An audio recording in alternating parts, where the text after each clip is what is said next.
Welcome back, lovely ladies. If you want to become the woman of your dreams, make sure to hit that subscribe button and like this video. And join our Patreon for even more exclusive content. Now, let's dive into today's story. Jay Bowen had been with the company for only a week, but already he was on everyone's mind. Late in the day, after the rest of the staff had gone, Barry Kendall and Annie Stewart lingered in their small IT office in southeast London. As co-owners and longtime friends, they often stayed behind to discuss both professional and personal matters. "So," Barry asked, leaning back in his chair, "what do you think of our new hire?" Annie frowned thoughtfully. "Jay seems competent and polite, but there's more under the surface, you know. He's friendly yet keeps a certain distance, like he's holding back." Barry smiled. "I've been wondering if he's attached. Trish and Tanya keep mentioning how attractive he is." "True," Annie said.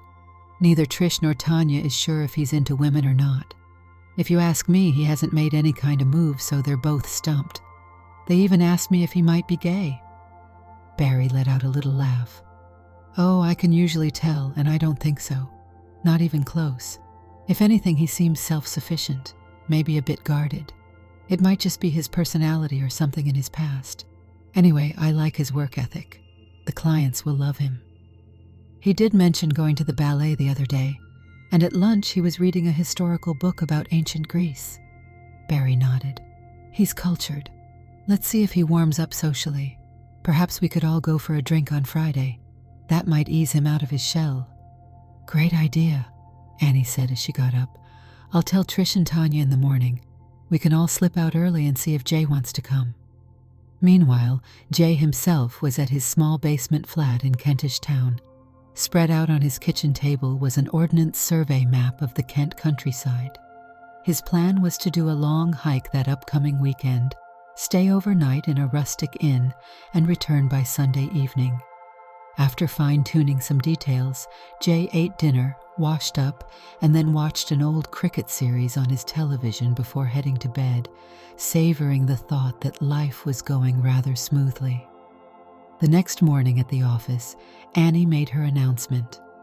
"This Friday, we'd like to treat everyone to drinks and perhaps dinner. We'll wrap up early, so if you can't stay long, at least join for a bit. Jay, that includes you."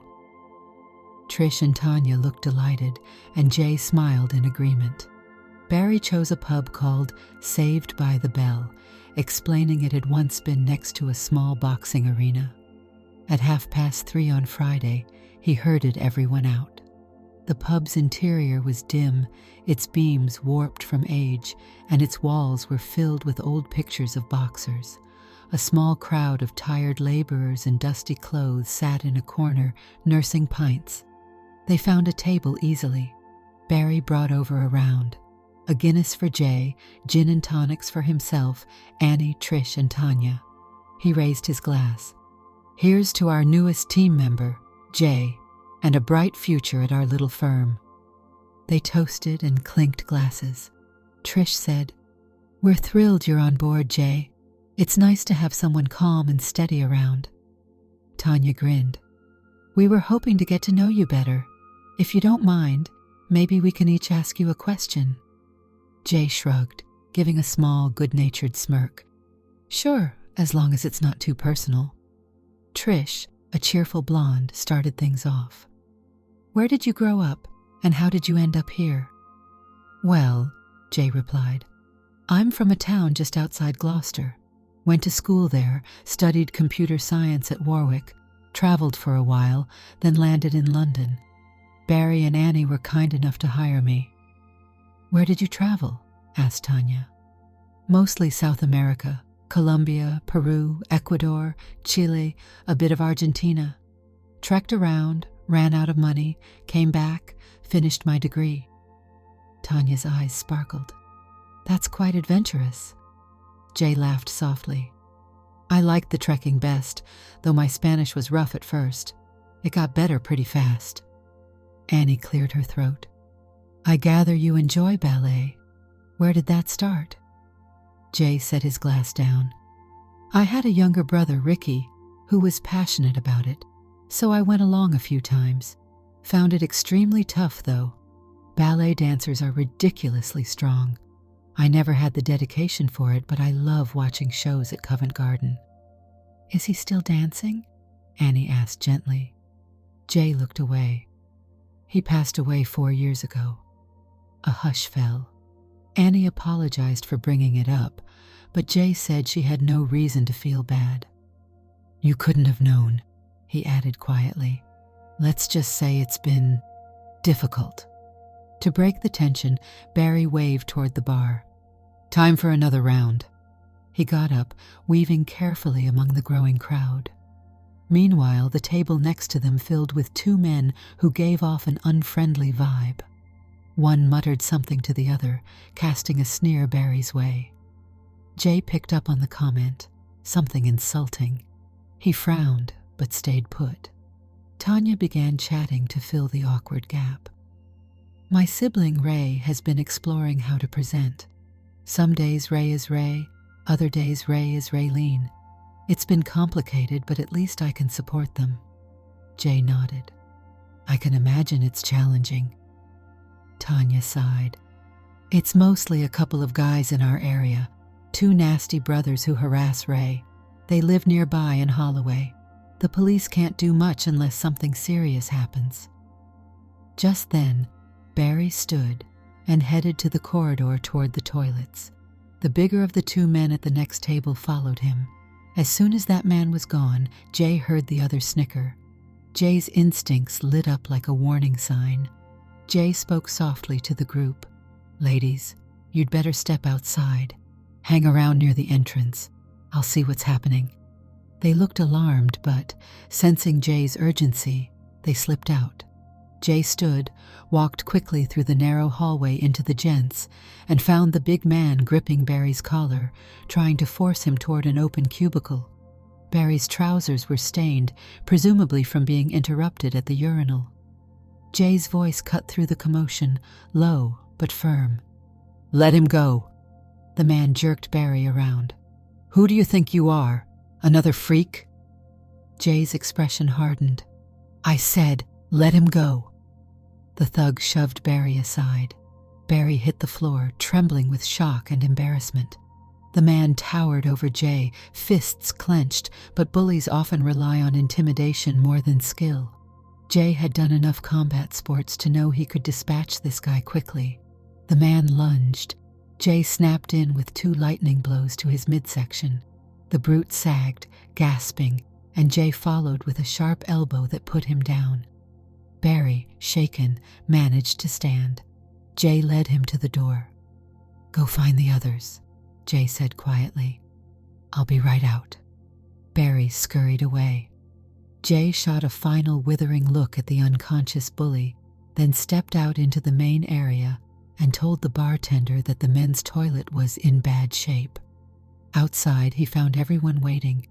Barry looked pale, trembling from shock. Get in the cab, Jay said, flagging one down. Annie, Tanya, Trish, please take Barry home. Annie tried to protest. Jay simply smiled, said he'd catch a train, and hurried off into the night. Barry's partner, Max, was waiting outside their flat when they arrived, quickly helping Barry inside. Over stiff drinks, Barry recounted everything: the terrifying assault, how Jay had saved him in a matter of seconds, and the humiliating aftermath. Tanya listened in awe, half horrified and half amazed. She raised her glass to Jay, even though Jay was nowhere in sight, and they all toasted him gratefully. Jay, alone on the Northern Line, felt his anger subside. At home, he changed clothes and used a punching bag to work off lingering tension. Then he settled down to finalize his hiking plans, refusing to let the night's events overshadow his weekend. Saturday morning brought an early start for Jay, who hopped on a train to Canterbury. He began his trek on the North Downs Way, wandering through fields and rural lanes in the fresh air. Part of the joy was picking side paths spontaneously, letting the day's mood guide him. By evening, he reached his chosen inn, tucked into a hearty meal, and slept deeply. Elsewhere, Tanya and Trish had their own plans, a girls' day out for Tanya's sibling, Raylene. Raylene had been presenting more often in feminine attire, wanting to feel comfortable in dresses and skirts outside the flat. That morning, Tanya introduced Raylene to Trish in a gentle, supportive way. Raylene was initially terrified of meeting a coworker, but soon realized Trish was open-minded and kind. They traveled into central London, visiting nail salons and shops, searching for clothes that fit Raylene's tall, slender frame. In the process, Raylene discovered an exciting side to life, exploring options in broad daylight. The threat from the bullies still lingered in her mind, but with Tanya and Trish alongside her, Raylene felt safer. By Sunday evening, Jay returned from his country ramble, content and a bit tired. He had no idea that Tanya had tried calling him to express gratitude on Barry's behalf, or that Raylene was feeling bolder after a weekend of shopping and supportive sisterly love. On Monday morning, Jay arrived at the office at his usual time, only to discover the place oddly silent. Then he heard Barry's voice calling him into the private office. Stepping inside, Jay found Trish, Tanya, and Annie gathered around a large chocolate cake with "Thank you, Jay" written in thick frosting. Barry beamed. "We just had to do something," Barry explained. "What you did for me last Friday is..." "I'm still shaken, but I'm so grateful." Jay looked surprised and a bit bashful. "I appreciate it, but you really didn't have to." "Nonsense," Barry insisted. "Oh, and Max and I want to properly say thanks by inviting you all for dinner at our flat on Saturday. Nothing fancy, just good food and good company. Please come." Jay nodded. "Sounds great." They carved the cake and shared it. Jay realized he was touched by their gesture, though he kept his composure as usual. Meanwhile, Raylene's next milestone came on Friday. She planned to attend her weekly community group for those exploring new ways to present themselves. This time, the day was switched to Friday evening. Tanya couldn't accompany her sibling, as she had to visit their mother, who was unwell. Raylene promised she'd be all right alone, but the thought of walking through Holloway in a dress made her anxious. After finishing work at home, Raylene changed into a casual outfit, a simple black dress, denim jacket, and sandals. Nervous but determined, she left the flat. She arrived at the community center without incident. The group was smaller than usual, but they had a guest speaker, a voice coach, who taught techniques for refining one's vocal range. During practice sessions, Raylene partnered with a newcomer named Katie, a tall individual in a puffy pink skirt, black tights, floral patterned Doc Martens, and a gray hoodie. Katie's wig wasn't the best, and her makeup was clumsy, but there was kindness in her eyes. They chatted over coffee after the speaker finished, bonding over how nerve-wracking it was to go out in public dressed differently. Raylene felt an instant sympathy for Katie, who seemed shy but determined. As the meeting ended, they decided to walk home together. They were almost to Raylene's street when a pair of men thundered up behind them, Kevin and Jimbo Knowles, the local bullies who had tormented Raylene before. Heart pounding, Raylene recognized them. Katie, quick thinking, pulled Raylene toward a small playground, instructing her to start filming on her phone for evidence. The bullies, seeing an opportunity, sneered and circled. The shorter brother cracked his knuckles. "Well, look who we have. That tall, girly man again, with a friend. Thought you two might be actual women for a minute." Kevin glared at Katie's t-shirt, which read Lonsdale in bold letters. "That's a boxing brand, you freak. Take it off or I'll tear it off." Raylene tried to reason with them, but they ignored her. The threat escalated, until Katie calmly lifted the edges of her pink skirt and started moving her feet in rapid shuffles. It almost looked like a dance. Kevin barked a laugh. then took 2 fierce punches to the face. Another blow to his abdomen sent him staggering. Raylene could hardly believe her eyes. Katie was not just tall, she was a skilled fighter. Kevin went down, winded and groaning. Jimbo rushed in, only to take a flurry of punches. Katie slipped aside, captured Jimbo's arm, and pinned it behind his back, forcing him to the ground. She pressed just enough to make him howl. Raylene kept the phone steady, capturing every moment. "Listen carefully," Katie said, her voice suddenly low and intimidating. "If you ever go near Raylene again, this footage hits social media with both your faces and names. Think about the embarrassment." Kevin and Jimbo cowered, eyes wide. "And don't even think about going after the phone. It's already been sent where you can't reach it." They whimpered in agreement. Katie let Jimbo go with a small shove, leaving both men on their knees. She gestured for Raylene to follow. Raylene, barely able to process the turn of events, tucked her phone away and rushed behind Katie.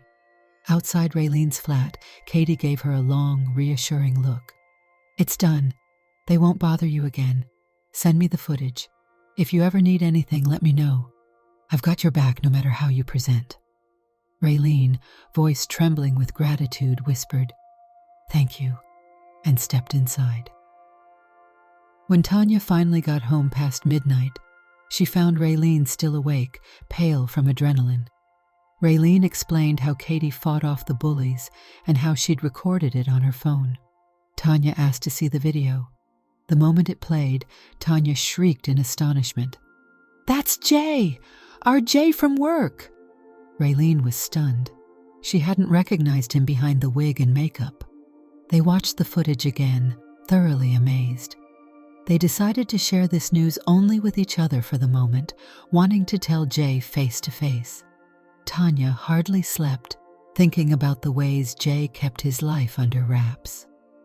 Early Saturday, Tanya used a company contact file to get Jay's address and showed up at his Kentish town flat. As she descended the steps to the basement door, someone with bright blue hair, wearing a denim skirt and Pink Floyd t-shirt, emerged. She offered Tanya a gap-toothed grin. "You looking for Jay? Go on in, love." Tanya found Jay in the kitchen, wearing a sporty vest emblazoned with the name Lonsdale, and a simple black linen skirt that reached down to his calves. "Tanya," he said, setting down a spatula he'd been using. "What a surprise. Breakfast?" She was too emotional to speak, so she rushed forward and hugged him, tears slipping down her cheeks. Jay held her gently. After a moment, she calmed enough to explain. "I know it was you who helped Raylene.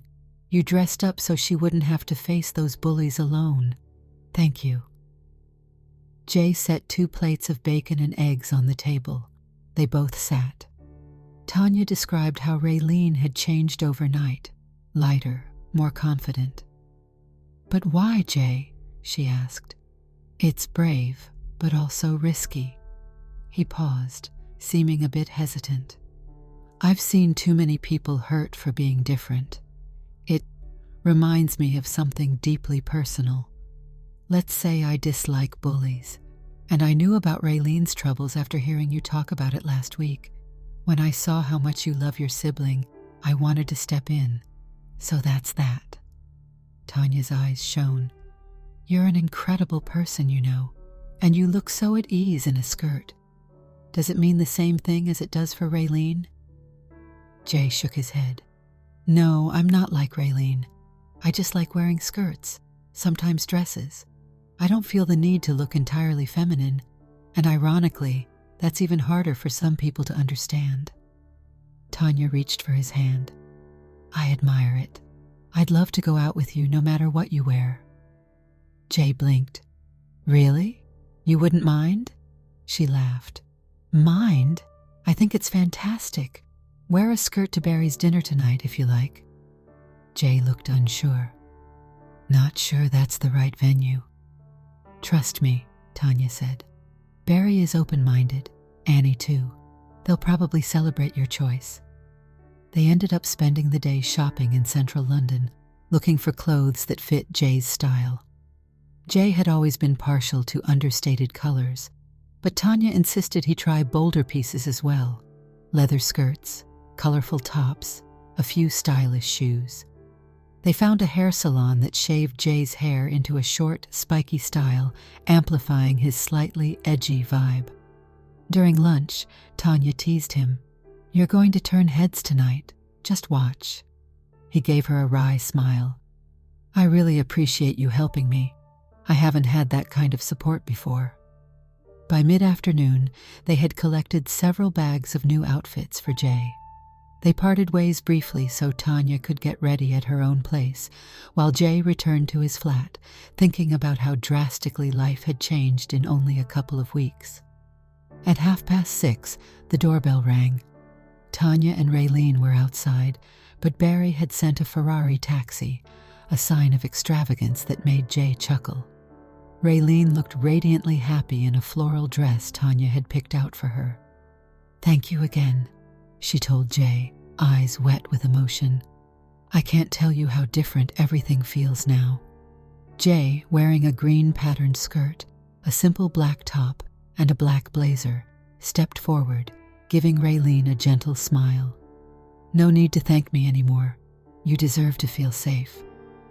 Tanya let out a small squeal of delight when she saw Jay's outfit. "You look incredible." Soon they arrived at Barry and Max's apartment.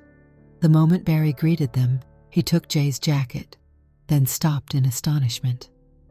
"Oh my," Barry breathed, taking in Jay's choice of attire. "Fabulous," he said at last, turning to the others. "Doesn't he look amazing?" The group cheered, tossing a flurry of supportive comments Jay's way. He looked a bit self-conscious, but glad for their warmth. Barry offered cocktails, and they settled into conversation. Max, a tall, broad man with a warm smile, bear-hugged Jay. "Saving Barry that night? I owe you big time." Jay shook his head. "I just did what needed to be done." When Tanya recounted how Jay had also taken care of the neighborhood bullies for Raylene, the others stared in disbelief. Jay, hoping to skip details, merely explained, "I had to make sure they wouldn't bother her again." Annie nodded, lips parted in surprise. After a while, Barry called them to the dining table. Dinner started with a shrimp salad in a light dressing, followed by a rack of lamb with carefully prepared vegetables. The conversation flowed easily, though Annie and Raylene spent much of the meal talking quietly on the sofa. Their blossoming connection was impossible to miss. Tanya leaned toward Jay. "That looks serious," she whispered, eyeing Raylene and Annie giggling together. Jay raised an eyebrow. "As long as Raylene's comfortable, I see no problem." He took a sip of wine. "Annie seems like an honest person." Tanya chuckled. "Yes, though she moves fast once she likes someone." When dinner ended, dessert arrived. Crème brûlée, perfect to the last spoonful. It was close to midnight when Trish decided to call it a night. Jay, who lived in the same general direction as Tanya, offered to split a cab. Raylene looked at Tanya with a shy smile. "I'm going to stay with Annie," she confessed, glancing across the room. Annie gave a knowing wink. Tanya teased her sibling but ultimately gave Raylene a hug and told her to enjoy the rest of the evening. Barry and Max waved happily as the group broke up. The ride back to Tanya's place turned quiet once Trish got out. Tanya, next to Jay in the rear seat, reached for his hand. "Come up for tea?" she asked softly, face warm. "I'd love your company." Jay understood the invitation and agreed. It was almost 1 a.m. when they walked into Tanya's flat. They chatted in low voices about the memorable dinner. Then, looking a bit nervous yet excited, Tanya led him toward her bedroom for the night. Their closeness deepened as they talked about their day, shared a gentle moment, and finally fell asleep in each other's arms, fully clothed at first, then changing into comfortable nightwear. No explicit details were needed. The glow on their faces hinted at how precious the night felt. In the morning, Jay and Tanya woke to the smell of fresh coffee. They exchanged drowsy grins, quietly acknowledging a deepening bond. Tanya retrieved 2 steaming cups from the kitchen, handing one to Jay. "Any plans?" she asked, settling beside him. "Not if it means being away from you." She laughed softly. "We could walk on Hampstead Heath or somewhere green. We can talk more, get lunch, maybe plan next week." "Sounds perfect." They threw on casual clothes. Tanya chose a breezy dress. Jay slipped into a denim skirt and t-shirt. They hopped on a bus to the Heath, packed a few pastries for a picnic, and wandered along shaded paths. The conversation turned personal. Jay eventually admitted that the reason he had such a strong reaction to bullies was linked to his younger brother's tragic death.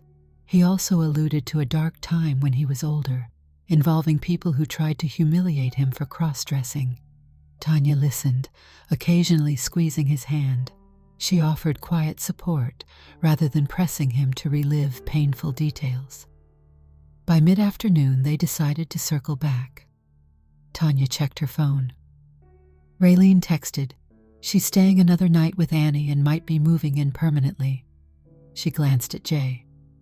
"It looks like my sibling has never been happier." Jay smiled. "I'm sure Annie's looking after her." Later, Tanya walked Jay back to his flat so he could collect clothes for the coming week. She sneaked extra skirts and dresses into his bag before he noticed. He said, "Hey, you left out all my pants." Tanya, trying to contain her laughter, teased, "So sorry, that must have been an oversight." Jay shook his head, bemused, but clearly not displeased. On Monday morning, Jay and Tanya left her flat together. Jay had decided it was time to wear a skirt to work. He chose a simple sleeveless black dress under a sand-colored men's blazer. Combined with black heels, it looked sharp and unconventional. Tanya went with a navy pencil skirt, heels, and a crisp white blouse. They arrived at the office side by side, with a couple of passers-by casting curious glances. Inside, Annie and Barry were already at their desks. Annie gawked briefly at Jay's outfit, then burst into a pleased grin. Barry stood. "Looking good, Jay. Very stylish." He turned to Annie, who gave him a playful thumbs up. Tanya gently squeezed Jay's hand.